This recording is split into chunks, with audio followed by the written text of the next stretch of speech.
Assalomu alaykum. Ikra oldik qarindoshlar, men Abdurrahman edim. O'tliq salom.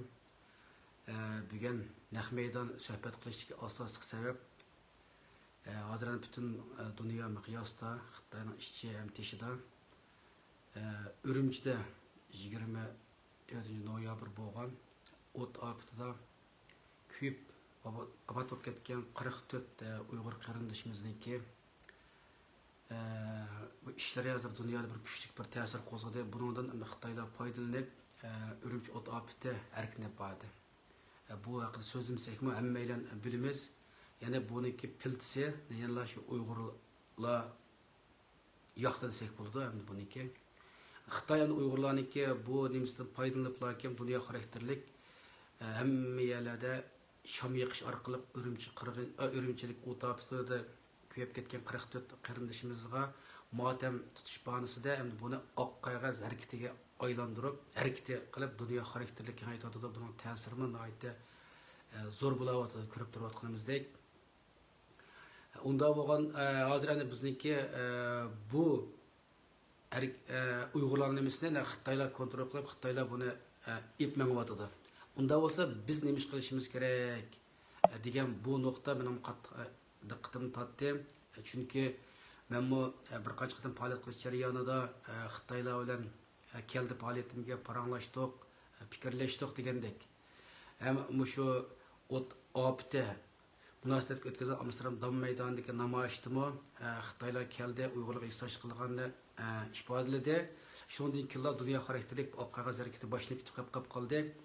Unda bo'lsa bizmi bunday bir harakatni boshlamdik va yoki bu Xitoylar başlagan oq qog'oz harakatiga ovoz qatamdiq degan nuqtada men o'ylandim. Ham tor dunyosida buningga ovoz qatgan ularniki nimalarga chiqargan nimalarga diqqat qildim. Hammadan har xil shakllardagi narsadan chiqarg'ilaq, masalan Abdusjil Qarliq muallim o'ziniki Twitter sahifasida oq qog'ozni tutgan holda chiqargan bir nimasini hammamiz ko'rdik Twitterda.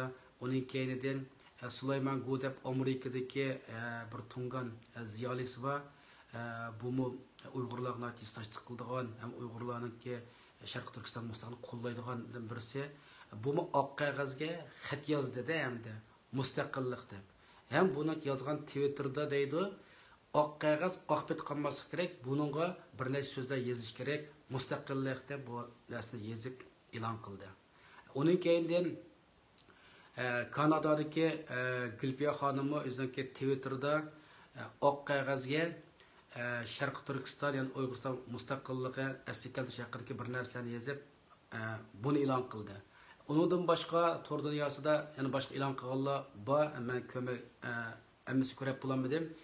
Jumladan endi biz bu Xitoyning bu faoliyatini qitilib ip baramdiq va yoki bizim ayrim harakat boshlamdiq degan masalalarda qanday qilish to'g'risida o'ylanganlarimni sizlar o'rtoqlashmoqchi.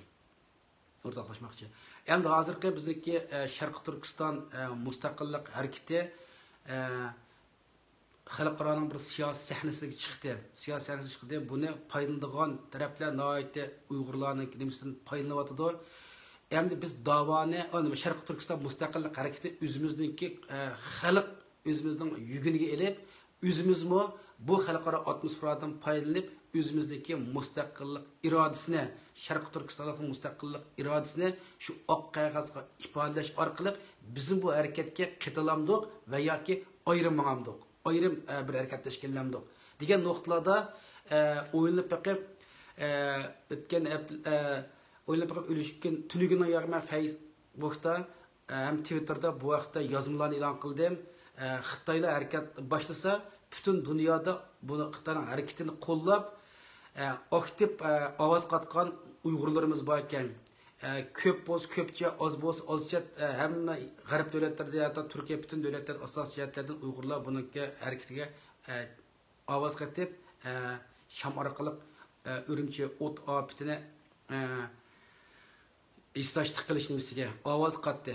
Jumladan, ya'ni Uyg'urlarmi bizim o'zimiz faoliyat qilib qolsak, dunyoning har qaysi Uyg'urlar chiqamdi, chiqmamdi. Bizmi o'zimiz harakat boshlasak, buni qanday qaraysizlar? biz haq ergişemdik ya bizim haq ergiştirib magamdik deb bu to'g'risida bir narsa yozgandan keyin nurg'un bolalar yaxshi buning inkoslarni berdi. Unda qolib qolsa bizmi o'zimiz oq qog'ozga nimalarni yozib qanday harakat boshlasak bo'lar degan to'g'risida men o'zim loyihatgan ikki tal nimani tashviqot lozungisini Facebookda e'lon qildim. Birisi Uyg'urlarningki mustaqilligini asli keltirish bizning birdan bir chiqish yo'limiz degan bir tashviqot demasa, yana birisi Sharq Turkiston mustaqilligini asli keltirish Uyg'urlarni qutqizib qolishniki birdan bir yo'li degan bu ikki narsani Facebook saytida paylaşgandan keyin buningga Nurgul Saat xonim, Ruqiya Turdush xonim qatorliq nurg'unlagan Uyg'urlar buningga ovoz qatdi, hatto Amerikadagi Gulruh xonimlarmi qatib buningki tekstlariga o'ziniki qisqacha fikrini o'ttirib qo'ydi. Ba'zilar deydi Sharq Turkiston mustaqilligini asli keltirish Uyg'ur qirg'inchiligini to'xtashniki birdan bir yo'li degan buni ishiltaydi-da. Yana ba'zilar Sharq Turkiston mustaqilligini asli keltirish Uyg'urlarni qutqizib qolishning birdan bir yo'li degan ma'ni ishiltaydi deydi. Ba'zilar Uyg'urlarniki mustaqilligini asli keltirmez deb buni ishiltaydi degandek o'xshamagan fikrlar tushdi. Buningda mening his qilganim unda qolib qolsa, yana nurg'un Uyg'urlarimiz bu masalada boshqa to'g'il turibdi. Buni biz tashkillasak, meningki bu o'tirib chiqishim hargizmi buni men boshlab qilay emas, biz birlikda qilaylik faoliyatni. Biz birlikda bu harakatni boshlaylik. Boshqa guruhlarda mushum muzokara qilib, mush Xitoylarningki inqilobi Uyg'urlarni dastak qilib, Uyg'urlarning nomini qo'llanib qilayotgan harakatiga bizmi qitilib bilib boramdik va yoki ayirib boramdik. Unda qolib qolsa bu masalani muzokara qilib boshqa guruh qitilgan Uyg'urlar qolib qolsa, men sizlarni guruhingizga kirsam bo'ladi burada. Men sizlarni guruhingizga kirsanglar bo'ldi. Guruhingizga kirsam bo'ldi. Yoki biz birlikda guruh tashkillaylik. Guruh tashkillab bu harakatga qanday qilib boramiz? Unda bo'lsa oq qog'ozni nima yozamiz? Sharq Turkiston mustaqilligini asli keltiraylik deb yozamdik va yoki Sharq Turkiston mustaqilligini asli keltirish Uyg'urlarniki mavjud saqlab qo'yishning birdan bir kapolat degan yozamdik yoki Sharq Turkiston mustaqilligini asli keltirish Uyg'ur qirg'inchilik to'xtatishning birdan bir yo'l deb yozamdik degandek mush masalada biz birlik qilaylik. Buningga iloki meniki kel, seniki kel emas, biz o'rtaq manfaatimizga biriktirib xalqaro bo'layotgan bu inqilobga biz qanday moslashimiz? Bu narsalarni biz jiddiy shakllarda bir guruh qurib muhokama qilaylik. Boshqalar guruh qurgan bo'lgan bo'lsa, men sizlarning guruhingizga kiray, qatilay, ovoz qatay, biz guruhni kuchlantirish orqali bu harakatni tez shakllarda ro'yobga chiqaraylik. Agar boshqalar bu guruhlarni qilmagan bo'lsa, men birlikda odam tashkillab bu guruhlarni qurib chiqaylik. Qurib chiqib bo'lgandan keyin birinchisi oq qog'ozga nima yozamiz zaten. Bu birinchisi. Ikkinchisi bizning nishon g'oyimiz nima? Bu butun Uyg'urlarniki tüp manfaat vakillik qilgan nishon va g'oyimiz nima? Biz bu harakatni boshlash orqali nima maqsadga yetmoqchi? Biz Xitoylar bilan bu harakatni birga qilib qolsak, Xitoylar qo'ygan talablarimizni Xitoylar qabul qilish kerak. Bu narsalarnikini qabul qilmay, biz Xitoynikini qabul qiladigan, manda Xitoyni kontrol qilib qoladigan mana shuni saqlashimiz kerak. Biz bu masalalarning hammasini shu guruh qurib, shu guruhda maslahatlashib orqali, anan keyin xalqimizga oshkorlash orqali bu harakatni dunyo xarakterlik ep berishimiz kerak bu harakatni. Yana demakchi, Uyg'urlarningki nomini suiiste'mol qilib, Xitoylar bu harakatni boshlag'iliq, unda qolib qolsa biz bu harakatni o'zimizni tizginni o'zimizning qo'limizga olishimiz kerak. Ajab necha million Uyg'ur jazo lagerlarida o'lib ketgan vaqtida har vatan bo'layotgan shu qirg'inchiliklarni vaqtida hech qanday ifoda bildirmay jim turib olgan Xitoylar bugun kun kelganda Urumchi o'taptida ko'yib ketgan 44 qarindoshlarimizga ta'ziya bildirishni bana qilib bu dunyo xarakterlik bir harakatga aylantirib oldi. Unda qolib qolsa biz bu harakatningki igisi biz bu narsaniki Uyg'ur biz bo'lganligimiz uchun biz buningga yaxshi shaklda buning moslashib xalqaro dema biz buni yuqori o'ringa olib chiqishimiz, tez shaklda tashkillanishimiz kerak. tashkillayotgan bo'lgan bo'lsa, guruhlik men qatilay tashkillamiga bo'lib qolsanglar, biz birlik tashkillaylik. Bu faoliyatga jiddiy shaklda muomala qilaylik. Shundaqla bizni kuzatayotgan Uyg'urlarning mustaqillik harakatiga diqqat qilayotgan kuzatuvchilarning da'vatgan narsa shu. Hozir Xitoyning ichi ham teshida jiddiy shaklda bir harakat bo'layotdi. Uyg'urlar bu harakatga sizlarning ideviy tayyorliginglar bormi? Menda so'ragan savollar bu. Bu harakatga ideviy tayyorliginglar bormi? Unda qolib qolsa bu harakatni sizlar birla moslashtirib, Xitoylar birga yapmagamsizlar va yoki o'zinglar boshqa shaklda yapmagamsizlar. Buningga diasporadagi Uyg'ur tashkilotlari, Uyg'urlarniki qanday bir ideviy tayyorliginglar bor degandek kichik savollarni so'rayotdi. Ham hozirgi xalqaro vaziyat, shundaqla Xitoylik bo'layotgan vaziyatlarning hammasi bizni bu masalada jiddiy shaklda o'ylashga undayotdi. Xitoylar deydi, Xi Jinping şatay dedi. Xi Jinping taxtdan tush deydi. Xi Jinping o'lsin deydi.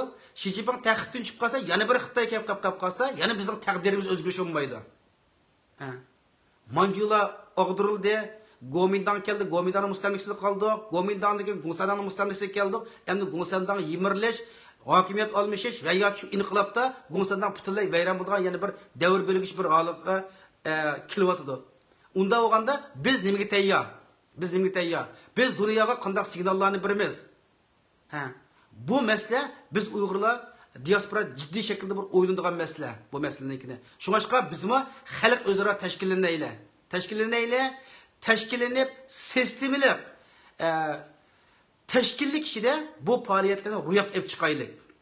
Meniki deydigan gapim asosliqmi shu, namoyishlarni qilyapmiz, namoyish qilib, sho'rtovlab qilishmi, yana bir o'zimizniki da'da dunyo anglashib qolib qolsa, unda hozir xalqaro bo'layotgan harakatga qanday moslashish, Xitoylar qo'zg'agan bu harakat qanday moslashish. Bu yana bir harakatning yana bir yuqori pallasi. Unda qolib qolsa, o'zimiz bu narsani jiddiy shakllarda o'ylanib, darhol harakat tashkillanaylik, harakat boshlaylik. Bunun için bütün Uygurlarni bu videoni bir kurab, kim tashkillanamiz, o'zi ko'ngli pükkan odamlar qolib qolsa, asl inkos shaklda yozsanglar, kurashib, biz bu guruh tashkillasak bo'ladi va yoki o'zingizning texnik yaxshi, men degan gapdan kam qolgan yerlar qolib qolsa, inkos shaklda qoldirsanglar, sizlarning fikringlarni biz to'plab, texnik bir yaxshi shaklda ko'pning aqli ko'p deb, shu tushgan fikrlardan to'plab uni da bir foydalangan tarafda biz yaxshi shaklda foydalanib, bu qattiq harakatimizning ep berish uchun buning uchun foydalansak bo'ladi. Shunga bugungi deydigan asosli gap mushu, yig'ib aytganda harakatni qanday ep boramiz, qaysi shaklda ep boramiz, qanday tashkillaymiz, dunyo qanday signallarni beramiz, Xitoylar boshlagan bu harakatga qanday moslashimiz, bu harekette özümüzde kandak ifadə qilamiz. Bu məsələ həmmimiz oynuş ciddi məsələ. Şoşqa bugünkü söhbətni Michel axırlaşdırır. Qağını inkos şəkillərdə yazыңlar. Yəni biz paranlaşış, fikirləş arqılıq grup təşkillatsək, unikini qağanlar grupların içine girib, yaxşı şəkillərdə bir üstəlik kilib, muqim bir sistemlik bir qararını çıxırıb bolğan ekan, yəni sizlərlə ortaqlaşmamız. Həmmə Allah köp rəhmət. Videonu taqdim qoyunlar. Allah'a emanet.